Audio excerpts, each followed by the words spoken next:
Retro Pixel. What's up, nerds, and welcome to another episode of Retro Pixel. I am your host, Azario Lopez, and with me today, returning, Ian Goudlot. Hello.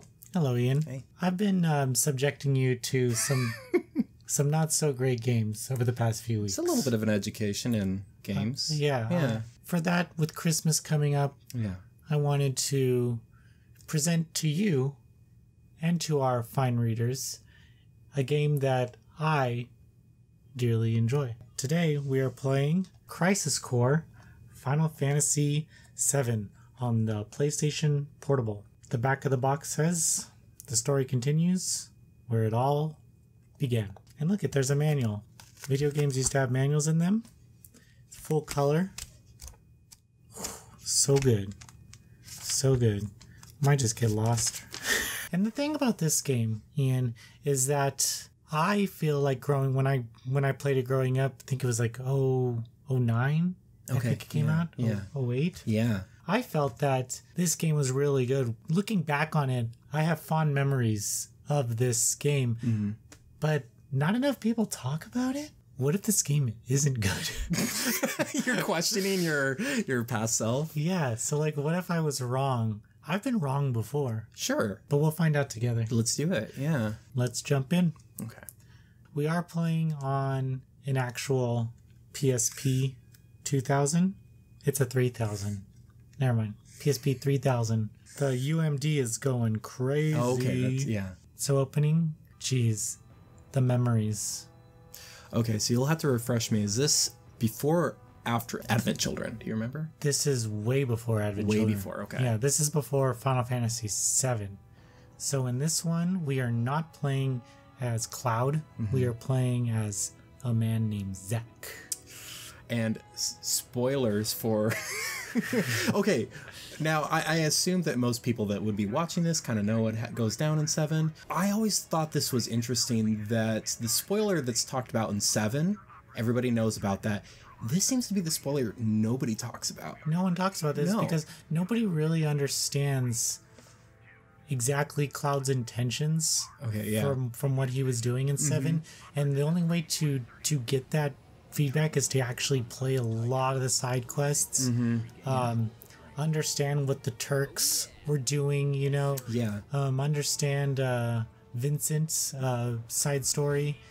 And that's like a character you could just totally pass up. And there's so much actual story that you can pass, and just the fact of Cloud's Buster Sword and how it ties to Zack, and it's incredible how it feels like Final Fantasy VII, even though it was its own standalone experience, how 10 years later they create this game, and it ties so well with some of the scenes from Final Fantasy VII.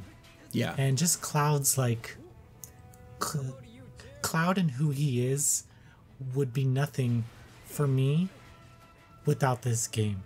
So after I played this game, I felt closer to Cloud than I ever had.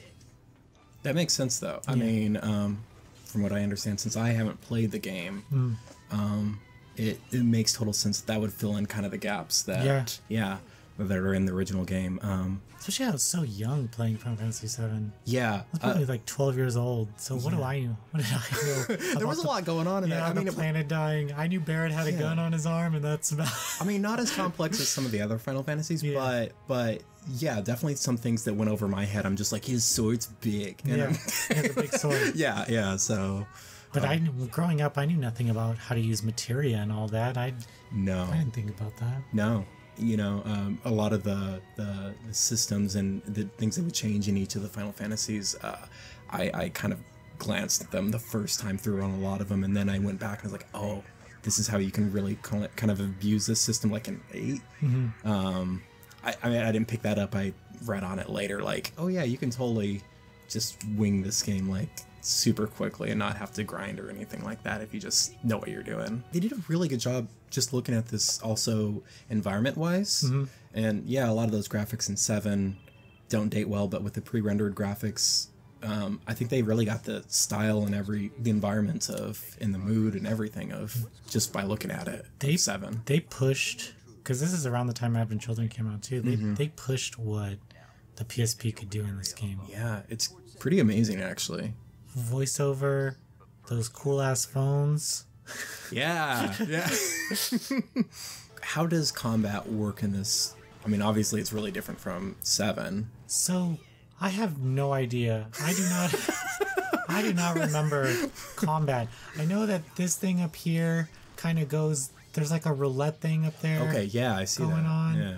But honestly, I was just hacking and slashing, really. You can cycle through materia right there. You can use your magic. I can't believe I beat this game, to be honest with you. Yeah? I don't remember a lot of it. And the parts I do remember all involve Cloud. So that's why I'm kind of happy to be replaying it. Because, man, what if, like I said, what if it sucks? Do you have memories playing Final Fantasy VII? Oh my god. Yeah, the first time, I actually played 8 first. I got 8 in the, there was the PlayStation Magazine, a preview, and with different music, because I guess copyright issues with The Rock.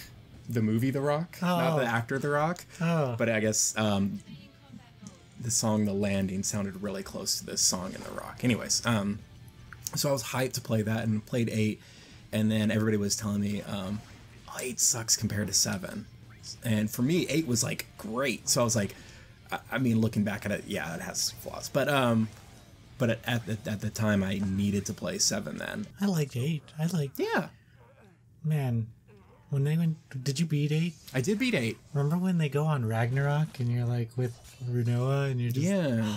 It was a very romantic game. And that's what really... That's what it was. That's drew me in at the time. I think I was... Yeah. What was it? 99. So I was young.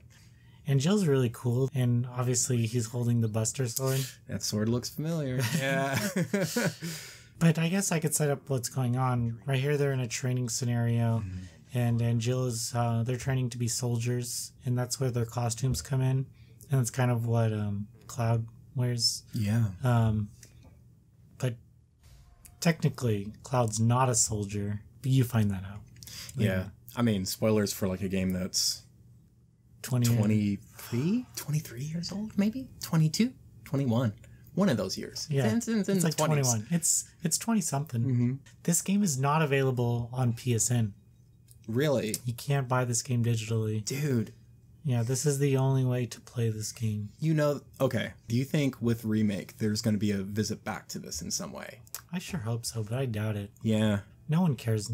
I think Final Fantasy 13 is by far the prettiest PlayStation 3 game and Xbox 360 game. I really thought that game was beautiful. That game is gorgeous. I have issues with the story and stuff and some characters that really bug me in that, but art design and like music. Dude, just think of the good. Fucking battle theme. Yeah, the music was good. Just makes you want to fucking play the game. Yeah, and I know. Again, they were like, oh well, they had to get so many composers just to fill that. But you know what? The music was still good. You have to give credit where credit's due. And the shittiest part of that game was that Hope was the best character. Like for character development, he was the only one that actually had it. I mean, I liked Lightning. I did like Lightning. I hated Snow. Snow was he was pretty one-dimensional, wasn't he? Yeah. And he had such a good for the English. He had such a good voice actor too. And you're like, Baker. Yeah, and you're just like, what are you doing with? I don't know. Yeah. I had the chemistry with him and Sarah just didn't make sense to me. So there's no open world in this game. You take on quests through a mission computer menu. Okay. And you get mail. Gives you all the tutorials that we won't read, but I still have mail. I don't want to read those tutorials. I think you kind of got it too. You basically hit things. No.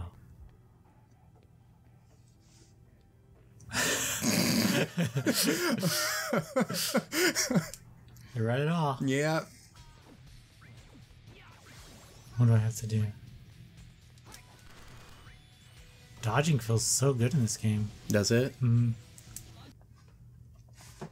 So here's my original Final Fantasy VII. But if you open it up, there's this scene. But this scene is not in the game. But they have it right here. So seeing this when you're 12 and then being like, no way. Yeah. Stupid. Like, you guys thought you were clever, but hey, you left her right there. It's a fake out. It was a fake out. treat this episode as an extra podcast for Final Fantasy related topics. There's this one part in Final Fantasy VII. You just leave the Gold Saucer and you go to a town, and somebody looks, two parents look at your costume, and if you have Aerith and Tifa with you, and the parents will be like, "Do you know our son, Zach?" And Cloud says no, and I never understood that moment, and then you realize later on why he didn't remember. Yeah. And oh god, his head's a little. So when they put Mako in them, the fact that what they did to Cloud was so powerful that it actually affected everyone around him to make them believe that what he was saying about their past was true, that's effing nuts. It's trippy. Yeah. Okay. You brought up Gold Saucer. Yeah. Who did you take to the Gold Saucer? The on the date thingy. Originally, I think I got Aerith my first time, but after that I always tried to get Yuffie. Okay. Because she was the only one that would kiss you. I know nobody's gonna believe me, but Tifa, I know people are gonna. Yeah, whatever.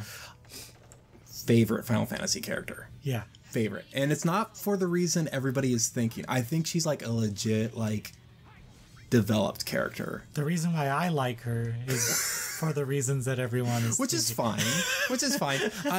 But no, for real, oh, I hated Kate Sith. Oh yeah, okay, and that goes to show you, because that wiped out of my head until you mentioned that. Kate Sith was a piece of shit. Never, unless I was forced to play him, which there is a section, but even his reasoning for being in the game, it didn't really fit. I mean, it fit more in Dirge Cerberus. Okay, I was gonna say and that sounds weird with a character like Red 13. Yeah, but it's like a whole other level. Well, once you find out that it's that one guy that works at Shinra, okay, that's fine. You know, and he still wants to hang out, and then you have kind of this inside look at what's going on in Shinra. But I feel like they could have did it better than silly Kate Sith. So the first time I played Final Fantasy VII, I didn't know how to talk. I was 11 years old. Okay. I didn't know how to talk to people, and right when you get off the in the game, yeah. And this is my first RPG ever. Oh, okay, yeah. So I get off the train. I'm Cloud, and I start fighting people. And I think you're supposed to talk to Jessie, for her to open up the door to go to the next area. Yeah. And I didn't know how to talk to people. Oh, Jessie. So I was getting these random encounters, and I had thought that in order to progress to the next area, you had to find all the hidden encounters. Oh, no. Yeah. So that's a long... So I was playing for a long time.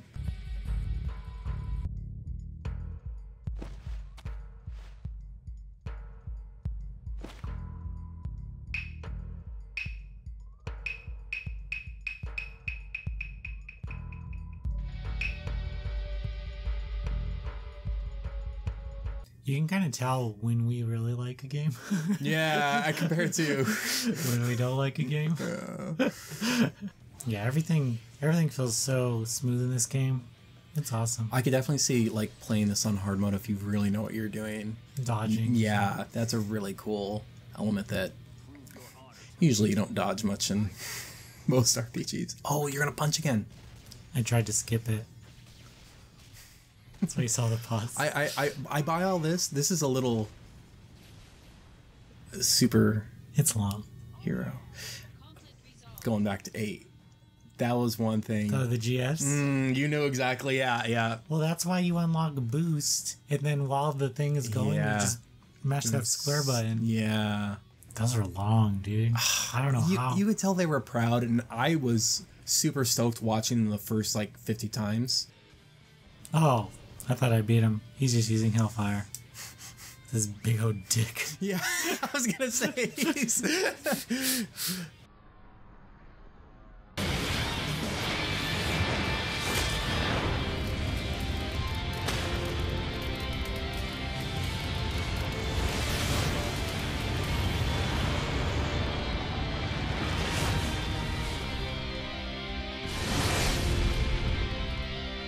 Nice fire effects. Mm-hmm. Oh. Sephiroth. Mm-hmm. Oh. Did you just kill Ifrit, dude? Well, I think we're going to call it. Okay. I believe that we had some very nice dialogue for this holiday episode, but I must warn you that after this good game comes many not so good games. Yeah, you can't bet 100, and we've had 2 that were kind of rough, and this was a nice break. I have many more for you. Great. Yeah. But this isn't an exclusive bad game show. No, it's just games. It's just a game show. Yeah. So what did we learn today? Even if she's on the back of a little manual, that doesn't mean she's gonna be alive. Thank you for watching. We try to do these every week. Sometimes we miss some, but hey, whatever. It's our show. And it's Christmas, so... And it's Christmas. We'll do whatever the hell we want.